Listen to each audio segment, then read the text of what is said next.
네, 누가복음 1장 26절에서 38절의 말씀을 저희가 봤는데요. 제가 오늘 예수의 나심을 예고하다라는 제목의 말씀을 나눌 텐데, 사실 제목도 중요하지 않고, 저는 아까 찬양하면서도 말씀드렸듯이 성탄절은, 크리스마스는 예수님을 예배하는 날입니다. 구원자로 오신 우리의 구주이신 예수님을 경배하는 날, 경배하는 예배가 바로 크리스마스 성탄절 예배입니다. 그런다고 하면은 사실 우리가 많은 부분에 있어서 조금 원의미와 달라져 있죠. 그러니까 예수님이 오신 그때의 어떤 종교적인 문화 가운데에서는 태양신을 숭배하고 또 태양신을 예배하는 절기들이 있었습니다.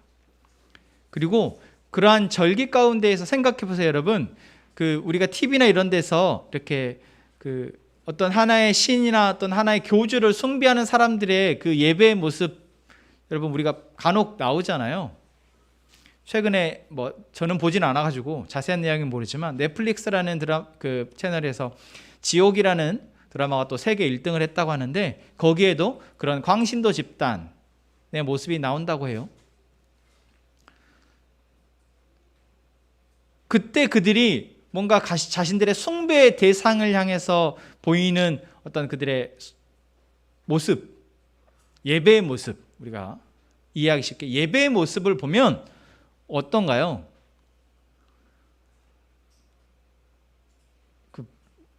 우리가 맹목적이고 정말 열정적으로 또 헌신적으로 예배하죠. 그러니까 그냥 단순히 그 예배의 모습만 보자면 정말 일사불란하고 정말 모든 사람이 마치 한 마음이 되어져서, 또는 거기에 다 흠뻑 취한 것처럼 예배하는 모습들을 우리가 보게 됩니다.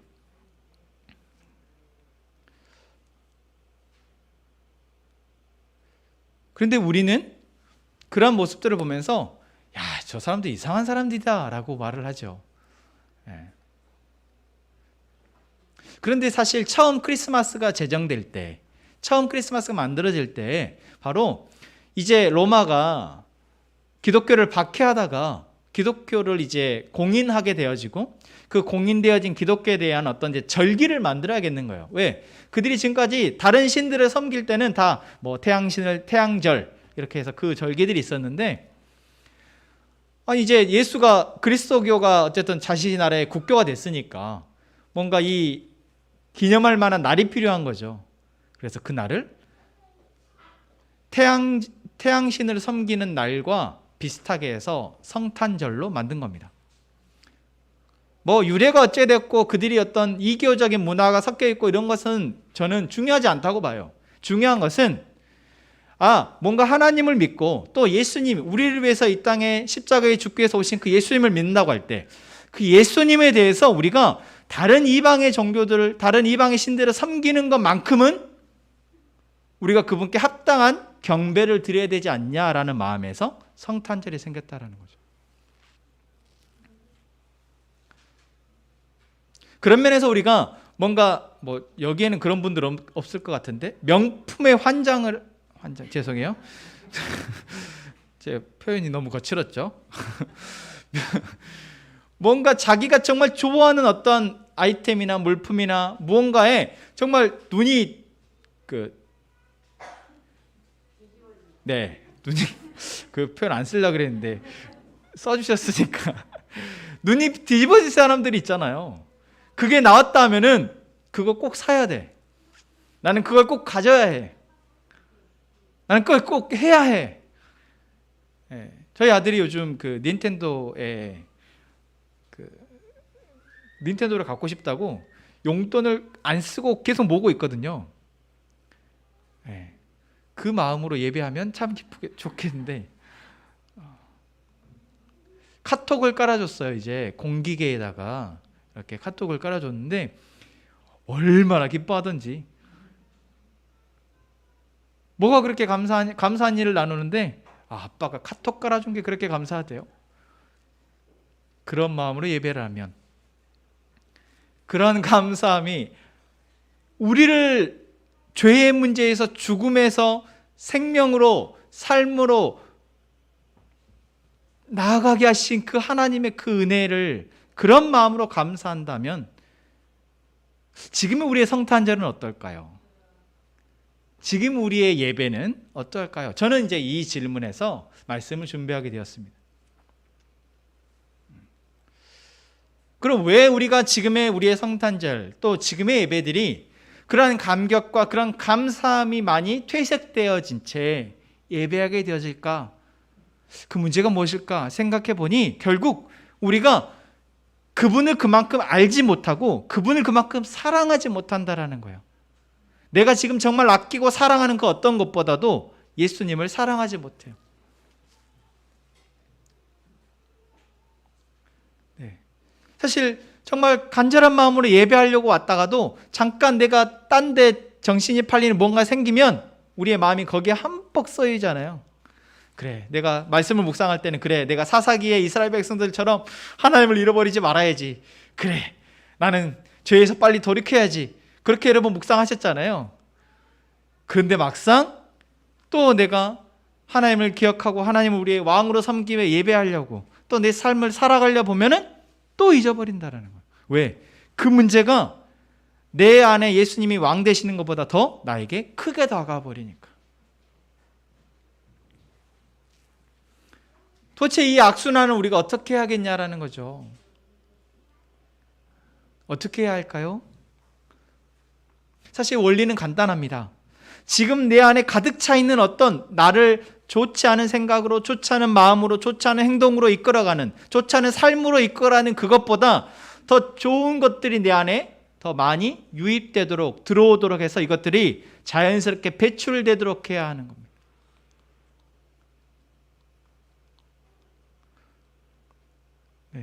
그래서 누군가로부터 상처받은 마음보다 누군가로부터 사랑받는 마음이 더 내 안에 많이 들어오면 그 상처받았던 것들이 사라지는 거예요. 누군가로부터 실망했던 마음보다 누군가로부터 신뢰받고 또는 누군가를 신뢰할 수 있는 마음들, 그런 상황들이 더 많아지면 내 안에 안 좋은 그런 마음들이 사라지는 겁니다. 우리가 삶에 바라보면서 정말 매번 틀리고 매번 잘못되고 매번 믿을 수 없는 그러한 진리들, 그러한 상황들, 그러한 사실들에 대해서 우리가 너무 젖어 있어서 무엇도 쉽게 믿을 수 없고 어떠한 진리에 대해서 내가 쉽게 받아들일 수 없는 우리에게 태초부터 지금까지 한 번도 변함이 없으신 그 하나님의 그 계획과 그 하나님의 진리가 우리 안에 계속 들어와야 내 안에 어그러지고 왜곡되고 잘못되어진 사실, 진리들이 사라진다라는 겁니다. 여러분, 너무 간단하지 않습니까? 더러운 물은 어떻게 해야지 정화됩니까? 깨끗한 물로 계속 바꿔줘야지 정화됩니다. 아무리 더러운 물컵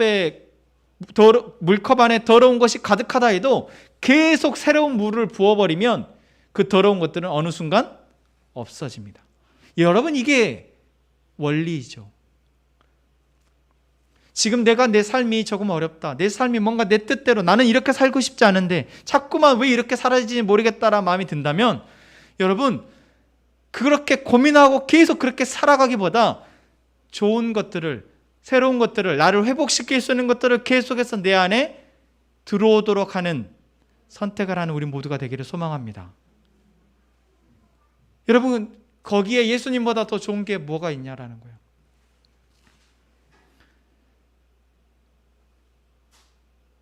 내가 정말 힘이 들어서 나는 쉬고 싶어 라고 쉬고 싶어, 나는 뭔가 쉼이 필요해, 나는 뭔가 조금 좋은 게 필요해 라고 말할 때 여러분, 예수님보다 더 좋은 쉼이 어디 있으며 예수님보다 더 완전한 쉼이 어디 있겠냐라는 겁니다. 물론 예수님을 믿지 않으면 전혀 해당되지 않는 말이겠지만 예수님을 믿는다고 말하는 사람들에게는 예수님보다 더 좋은 쉼, 예수님보다 더 완전한 쉼은 없음을 믿습니다. 그렇게 저는 이 예수님을 알아가는 이 시간이 조금치도 부족하지 않다 생각합니다. 자, 그런 의미에서 저는 이제 성탄절 하면 매번 우리가 보는 본문 있잖아요. 오늘 우리가 읽은 누가복음 1장 26절의 본문도 사실 우리가 뭐 매년 성탄절이 있으면 내가 한 10년 교회를 다녔다 싶으면 10년 내내 들었을 본문입니다. 근데 이 본문 속에서 내가 미처 알지 못하고 또 그냥 묻어둬 버렸던 예수님이 우리 안에서 새로이 발견되어지고 그 예수님으로 내가 기뻐하는 그런 시간 되었으면 좋겠습니다. 자, 제가 여러분들에게 물었습니다. 예수님이 나에게 오신다면 여러분은 무엇을 말씀하고 싶고 무엇을 받고 싶고 그분에게 무엇을 묻고 싶으십니까? 그렇게 물었을 때 결국 그분이 나에게 어떤 의미인지가 중요한 겁니다. 여러분, 엄마에게 뭐 갖고 싶은 거 없어? 말해봐 라고 말할 때 그 엄마에게 말하는 아이의 마음과 옆집 아저씨한테 옆집 아저씨가 와가지고 너 뭐 받고 싶은 거 있니? 그럴 때 우리 하리 같으면은 하루 종일도 그 옆집 아저씨하고 같이 있으면서 아무 말도 안 할 거예요. 우리 하리는 정말 그 낯가림에 있어서 저희 세 아이 중에 최고거든요. 그래서 아무리 구워 삶아도 자기 마음이 풀리기 전까지는 눈 하나 깜짝을 안 하는 아이예요. 그런 아이에게는 옆집 아저씨가 돈을 이만큼 싸들고 와서 내가 이거 다 줄게 해도 꼼짝 안 해요. 그렇지만 엄마가 하리야 엄마 뭐 줄까? 라고 말하면 지가 말하고 싶은 거 다 말하는. 여러분, 나에게 예수님이 누구이시냐가 그래서 중요하다라는 겁니다. 아무리 예수님이라는 분이 나에게 찾아왔어도 그분이 나에게 옆집 아저씨와 같다면 우리는 그분에게 할 말이 없어요. 여러분, 아까 나눠보신다 했을 때 저는 별로 할 말이 없는데 혹시 하신 분 있으신가요? 있을 것 같은데. 저는 할 말이 없는데요. 우리 정정현 형제님은 뭐 물어보고 싶으셨어요? 나 진짜 궁금했거든요. 사실 내가 가서 아니 정말 순수하셔가지고 이렇게 아마 정말 자기가 묻고 싶은 말 이렇게 하셨을 것 같아서. 여러분, 별로 할 말이 없다면 나가 사실 그분을 잘 모르는 거죠. 그분에게 딱히 바라는 게 없어. 그러면 내가 그분이 누군지를 모르는 겁니다. 여러분, 오늘 말씀을 저희가 들으면서 읽으면서 예수님이 누구이신지 또 우리가 앞으로 계속해서 말씀들을 듣고 나누면서 예수님이 누구이신지 성경이 말하는 그 예수님을 발견하는, 알아가는 우리가 되기를 소망합니다. 아멘. 자, 오늘 말씀에 여섯째 달에 천사 가브리엘이 하나님의 보내심을 받아 갈릴리 나사렛이라는 동네에 왔다라고 얘기합니다. 그리고 그곳에서 만난 사람의 이름은 누구입니까? 누구를 만났어요? 요셉이 아니고 요셉이라는 사람과 약혼한 처녀에게 이르니.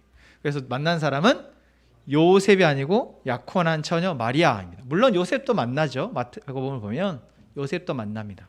하지만 먼저 오늘 본문에서는 요셉과 약혼한 처녀인 마리아에게 나옵니다. 그 처녀의 이름은 마리아고요. 자, 그리고 그 사람에게 뭐라고 말을 하고 있습니까? 뭐라고 얘기하고 있죠?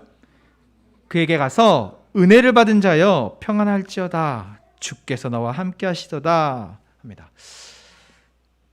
여러분, 이건 쉬운 질문이었습니다. 그런데 그 다음 질문이 뭐였어요?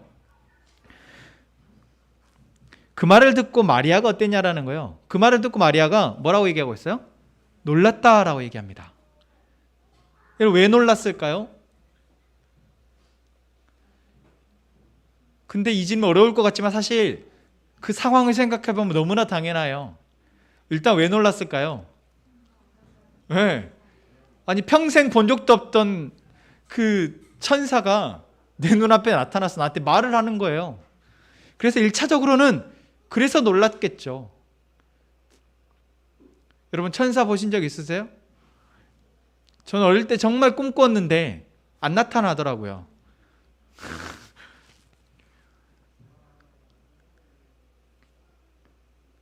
그 천사가 나타나서 자기에게 무슨 말을 했든 안 놀랐겠어요? 그런데 이 천사가 또 한 말이 무엇입니까? 은혜를 받은 자여 평안할지어다 주께서 너와 함께 하시다 라고 말하고 있습니다. 여기 본문의 29절에 그 말을 듣고 놀랐다라고 얘기합니다. 그러니까 1차적으로 천사라는 존재 때문에 놀랐던 것보다도 그 말이 마리아에게는 너무 놀라운 말이었다라는 거예요. 어떤 말이 놀라운 말일까요? 자, 1번 은혜를 받은 자여에 놀랐다. 2번 평안할지어에 놀랐다. 3번 주께서 너와 함께 하시도다에 놀랐다. 뭐에 놀랐을까요? 왜요? 에? 세 개다? 모르죠. 우리는 그 뭐에 놀랐는지 성경은 쓰고 있지 않으니까. 하나님 왜 3번이라 생각해?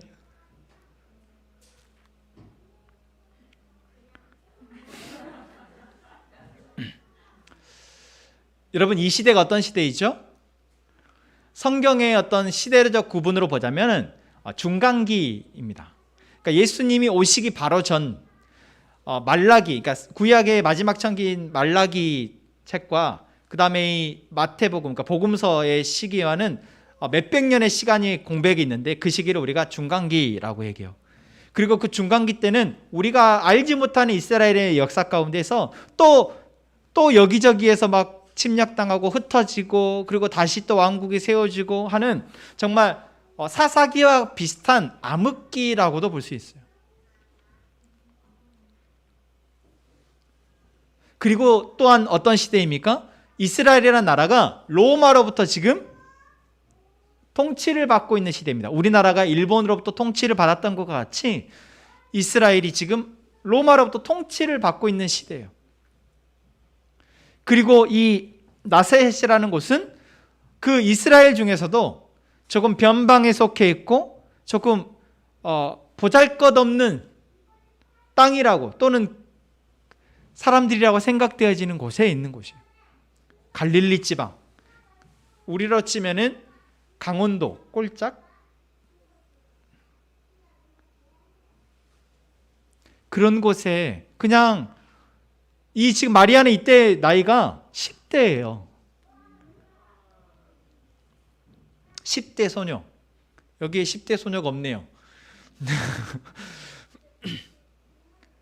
제일 가까운 우리 연비자매 생각했을 때 내 삶이 별로 특별할 것도 없고 보잘것도 없고 뭔가 하나님이 나와 함께하고 은혜가 충만하다고 느낄 수 없는데 천사가 나에게 와서 하나님이 너와 함께한다라고 말하고 있는 겁니다.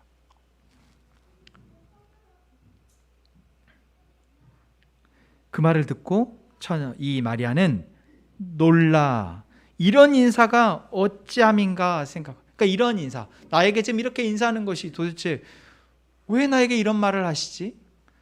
나의 삶에 하나님이 나와 함께한다라는 말이 나는 잘 실감이 안 되는데 라고 느껴지는 거죠. 여러분, 이러니까 조금 마리아의 마음이 우리와 다르지 않구나 느껴지십니까?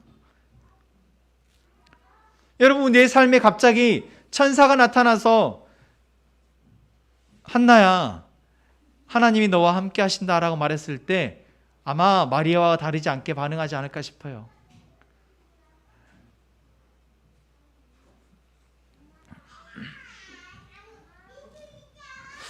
자, 그랬을 때 천사가 이렇게 마리아에게 말합니다. 마리아여, 무서워하지 말라. 내가 하나님께 은혜를 입었느니라.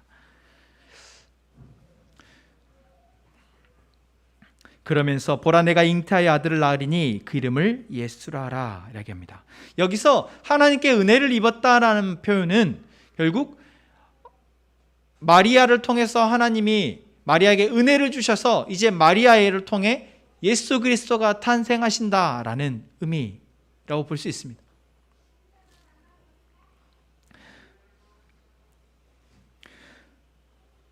자, 여러분, 이 말을 들은 마리아가 뭐라고 대답합니까? 34절 말씀에 이렇게 하고 있죠. 나는 남자를 알지 못하니 어찌 이런 일이 있을 수 있습니까? 라고 얘기합니다. 마리아의 정확한 팩트입니다. 팩트 폭격이에요. 아니, 나는 결혼도 이제 앞두고는 있지만, 근데 이거 앞두고 있는 것도요, 정혼을 해서 언제 결혼할지 알 수 없어요. 그래서 앞두고는 있지만 아직 결혼은 하지 않았고 남자도 모르는데 어떻게 나에게 아이가 잉태되는 일이 일어날 수 있습니까? 라고 묻는 것 너무나 당연하죠. 이것이 현재 마리아의 상태입니다. 육체적이고 영적인, 정신적인 상태예요. 그런데 이런 마리아에게 천사가 뭐라고 얘기하는 거예요? 너에게 하나님의 은혜가 임했다라고 말하고 있는 겁니다. 너가 하나님께 은혜를 입었다라고 표현하고 있어요. 그리고 그 은혜는 무엇입니까? 예수 그리스도가 너를 통해서 탄생한다라는 거예요. 그리고 그 예수 그리스도에 대해서 뭐라고 얘기하고 있습니까? 그가, 다 같이 32절 한번 말씀을 읽을까요? 시작. 그가 큰 자가 되고 지극히 높으신 이의 아들이라 일컬어질 것이요 주 하나님께서 그 조상 다윗의 왕위를 그에게 주시리니 영원히 야곱의 집을 왕으로 다스리실 것이며 그 나라가 무궁하리라. 그냥 한 아이가 태어난다는 게 아니죠. 그냥 한 아이가 너를 통해서 태어날 거야 이게 아니라 그 아이가 누구라는 거예요? 예수라는 겁니다. 예수라는 뜻은 구원자라는 뜻입니다. 그리고 그 예수가 어떤 사람이라고 말하고 있어요? 그가 큰 자가 된다는, 여기서 말하는 큰 자는 그냥 단순히 높은 사람이 아니라 하나님이 보시기에 큰 자 누구입니까? 하나님과 같은 분. 그가 하나님과 같이 큰 자가 될 것이며 또한 지극히 높으시니 바로 하나님의 아들이라 일컬어질 것이다. 다시 말하면 하나님의 아들이 너를 통해서 태어난다라고 말하고 있는 거예요. 그리고 또한 그것이 유대인이라면 누구나 알고 있을 이스라엘의 왕 다윗의 왕위를 이을 것이다 라고 말하고 있습니다. 여러분, 이게 지금 우리는 이스라엘 사람들이 아니기 때문에 별로 큰 감동도 없고 감흥도 없지만, 지금 로마의 통치를 받으면서 참 쉽지 않은 삶을 살아가고 있었을, 나라적으로도 그렇고 또한 자기 개인적으로도 자기 삶이 뭔가 뜻대로 되어지지 않고 뭔가 힘겹게 살아가고 있을 이 사람에게 너를 통해서 하나님의 은혜가 임했고 너를 통해서 너를 구원할, 너희 민족을 구원할, 너희 나라를 구원할 구원자가 태어날 것이고, 그것이 바로 구약부터 계속되어 약속되어진 다윗의 나라가 회복될 것이다라는 이야기를 지금 마리아가 듣고 있는 겁니다. 자, 이게 지금 마리아에게 들려진 이야기로 하니까 우리가 별로 감흥이 없어요. 그럼 우리로 대입을 해보겠습니다. 제가 여러분에게, 예수님이 만약에 여러분에 나타난다면 여러분 무슨 선물을 받고 싶습니까? 라고 물었습니다. 여러분 어떤 선물을, 무엇을 원하신가요? 예수님에게. 여러분 예수님에게 무엇을 원하세요? 예수님에게 무엇을 원하세요? 이건 역시도 예수님이 누구이신지에 대해서 내가 믿고 있는 거에 따라 다르겠죠. 제가 예수님에게 찾아온다면 예수님이 저에게 오셔서 너는 나에게 무엇을 원하느냐라고 묻는다면 저는 뭐라고 대답할까요? 한번 찍어보세요. 여러분 저라면 뭐라고 대답할까요?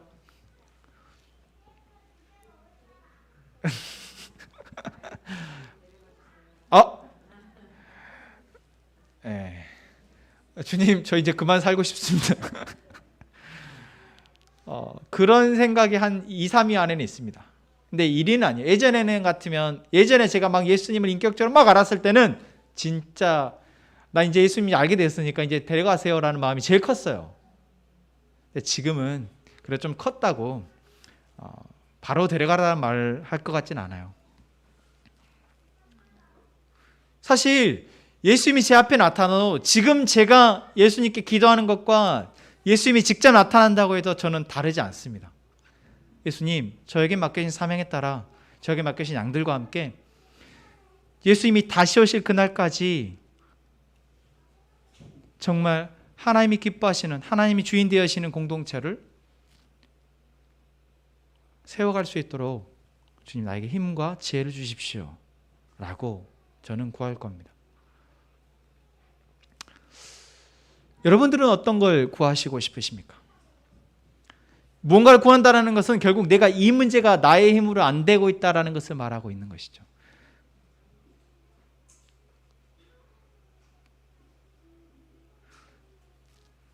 여러분, 마리아에게 예수님이 나타나셨다는 것은 그냥 온 인류를 구원하시기 위한 예수님이 마리아를 통해서 잉태되어졌어 라는 차원 우리가 너무나 많이 알고 있잖아요. 그래서 그냥 마리아는 예수님의 어머니인가 보다 라고 알고 있죠. 근데 여러분, 그냥 한 인간 마리아로서 생각해 봅시다. 마리아 역시도 예수님을 통해서 구원받아야 될 한 사람입니다. 마리아가 예수님을 잉태했다고 마리아는 예수님의 필요 없는 존재인가요?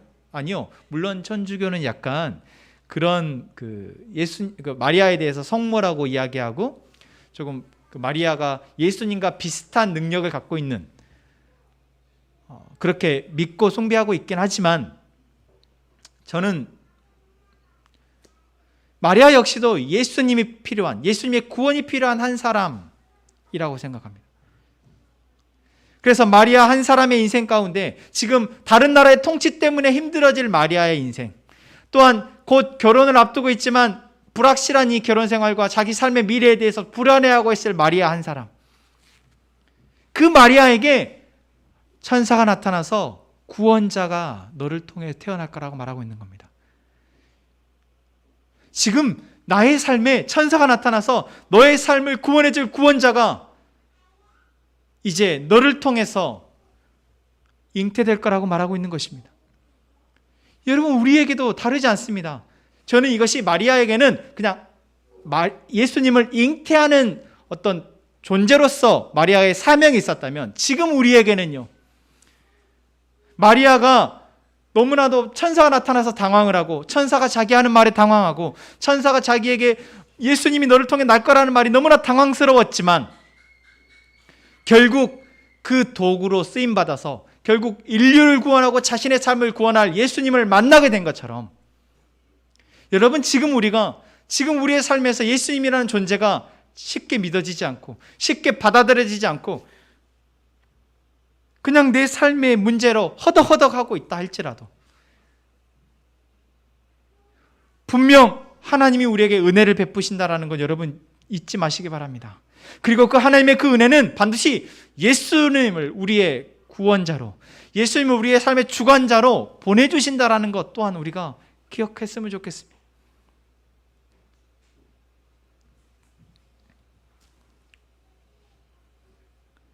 그리고 그 사실이 나의 삶과 나의 가족과 나의 삶의 모든 영역과 그리고 이 나라와 이 민족 가운데 분명히 놀라운 능력으로 나타나는 것 또한 여러분 잊지 마시기 바랍니다. 여러분, 우리는 우리 하임이가 위인전을 정말 좋아하거든요. 우리 하임이가 진짜 위인전을 많이 봐요. 근데 그 위인전을 보면 여러분 그렇잖아요. 그 한 사람이 정말 자기의 한 개인의 인생이지만 그 개인의 인생이 한 나라를 바꿔버리는, 한 영역을 바꿔버리는 놀라운 능력을 드러내잖아요.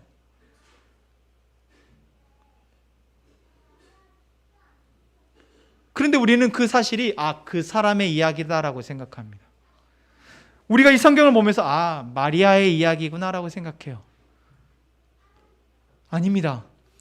하나님이 은혜를 베푸신다면 우리 한 사람 한 사람, 지금 보잘것없어 보이고 정말 무기력해 보이는 우리 한 사람 한 사람의 인생에 하나님이 은혜를 베푸신다면, 그리고 그 은혜가 나에게 주어진 은혜임을 내가 믿는다면, 여러분, 우리는 이제 이 마리아와 같이, 그리고 그 위인전에 나오는 그 사람들과 같이 나의 삶이, 나의 삶과 나의 가족의 삶과 내 주변의 삶과 이 나라의 삶과 온 세계 열방 가운데 분명히 능력을 나타낸다라는 것을 여러분 믿으시기 바랍니다. 안 믿어지죠. 그래요. 내 삶도 버거운데 뭔 민족과 열방며 세계야. 그렇지 않습니다. 그렇지 않아요. 여러분, 마리아가 이 말을 들었을 때 뭐라고 얘기합니까? 나는 남자를 알지 못하니 어찌 이런 일이 있었겠습니까? 너무나 당연하죠. 남자를 알지 못하는데 어떻게 아이가 잉태가 돼요? 말도 안 되는 일입니다. 이게 사실이에요. 여러분, 지금 우리가 뭔가를 할 수 없다고 생각하는 거, 나는 그럴 지혜도 없고 그런 돌도 없고 그런 인맥도 없고 그런 명예도 없고 그런 권한도 없어. 이게 사실입니다. 그게 지금 현재 우리의 현실입니다. 마리아의 현실이었어요. 하지만 이러한 현실에 묻혀있는 우리에게 하나님이 하나님의 사자를 보내신다라는 것입니다. 하나님의 말씀을 들려주신다라는 거예요. 여러분, 이것이 놀라운 기적이며 이것이 놀라운 은혜인 줄로 믿습니다. 그러면서 천사가 이렇게 35절에 말하고 있습니다. 같이 읽을까요? 천사가 대답하여 이르되 성령이 내게 임하시고 지극히 높으신 이의 능력이 너를 덮으시리니 이러므로 나실 바 거룩한 이는 하나님의 아들이라 일컬어지리라. 뭐라고 얘기하고 있습니까? 성령이 내게 임하시고 지극히 높으신 이의 능력이 너를 덮는다면 이루어질 것이다라는 겁니다. 사실 우리가 잘 못 믿어요. 내가 뭔가 일을 열심히 해서 그 일이 이루어질 거라는 것은 내가 알 수 있어요. 그래서 내가 열심히 하자라고 생각합니다. 하지만 내가 알지도 못한 어떤 능력이, 내가 알지도 못한 어떤 영향이 나의 일을 이루실 거라는 거, 이룰 거라는 걸 우리가 잘 못 믿습니다. 마리아가 남자를 알지도 못하는 자기가 아이를 낳을 거라는 것을 못 믿는 것과 같이 우리 못 믿어요. 그런데 여러분, 우리가 하나님을 믿는다는 것은 무엇을 믿는 것입니까? 바로 성령이 나에게 임하시고 성령이 나를 덮으셔서 하나님의 능력이 나를 그렇게 이끌어 가실 것을 믿는 것입니다. 그렇지 않으면 뭐로 하나님을 믿어요? 그렇지 않으면 뭐로 교회를 다니고 예배를 드립니까? 아니, 교회를 다니고 예배를 드리면서도 여전히 하나님의 능력이 나의 삶을 이끌어 갈 것이라는 것을 믿지 못하는 사람들은 너무나 안타까운 겁니다.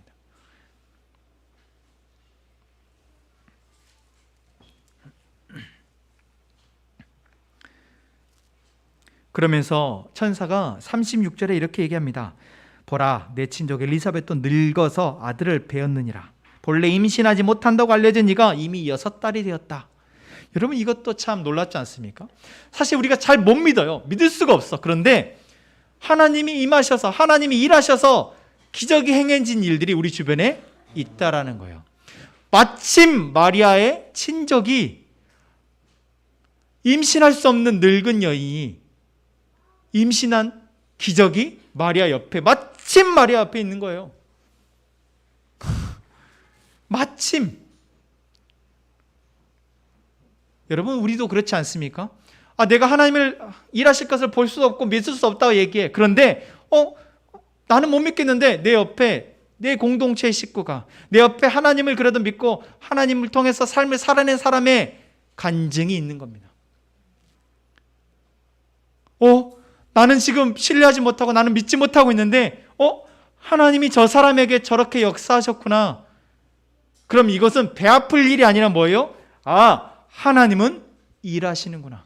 하나님 일하시면 내가 믿을 수 없는 일들이 일어나는구나. 이것을 믿는 것입니다.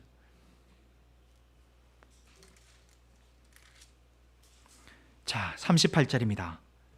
마리아가 뭐라고 대답합니까? 주의 여종이 오니 말씀대로 내게 이루어지이다 하며 천사가 떠나가니라.